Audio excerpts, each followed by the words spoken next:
So I want to ask you a twofold question. Firstly, when was Naz at his absolute best?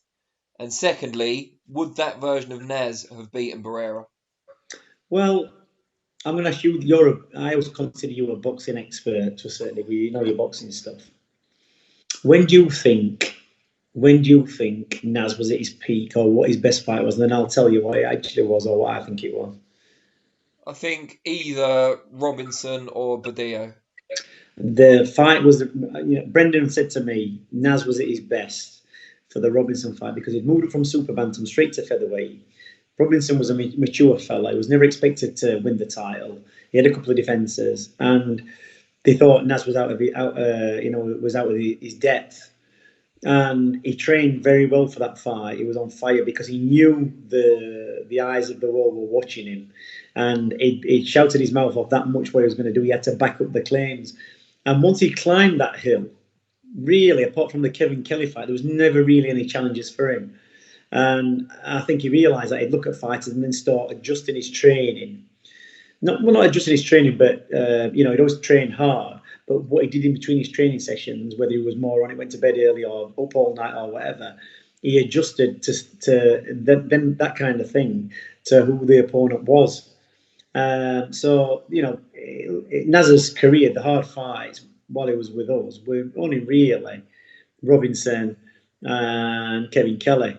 And I always remember bumping into Emmanuel Stewart in Los Angeles when Junior Witter was fighting Love More and Do, and he was talking to me dad, and the conversation went, Brendan, only you can train that guy. He goes, I was obviously in on the deal for that fight with Barrera. He goes, but he was telling me how to train him. Yeah. And that's where it got him. And this is, even with to a certain point with Kell Brook when he left and went to train with John Fuchs, fighters can fight. And I had this conversation with Billy Joe Saunders. You can't teach people like Billy Joe Saunders or Kell Brook or Kid Galahad or the good fighters anything roughly after the age of 21, 22 because they've done all the stuff. They've done the amateur fights. But what you do as a trainer, you get them in the best shape you can to bring out the best in them. They've got the boxing knowledge. They're the fighters. You might see little things, what they're doing wrong or doing right, and just pull them up on it. But you can't really tell them how to box. And that's why when I start listening to people banging on about trainers with all this fantastic boxing knowledge and this, it doesn't matter what knowledge you've got. It's knowing the boxer. Do you understand? It's knowing the boxer, how to make them tick, when to push them, when to motivate them, when to hold them off training, when to drop the weight, when to hold them back before a fight. And Kell Brook, I had him from 10 years old. So I know everything. I know the moves he was going to make before he made them. And when people are coming along and saying, yeah, anybody can be a trainer. Well, it's not true. And you need to know the person. And luckily, the good kids I've had come to me, like Liam Williams and Billy Joe Saunders, there's a lot of responsibility on your shoulders because if it goes wrong, then you're going to get criticised for ruining a good fighter.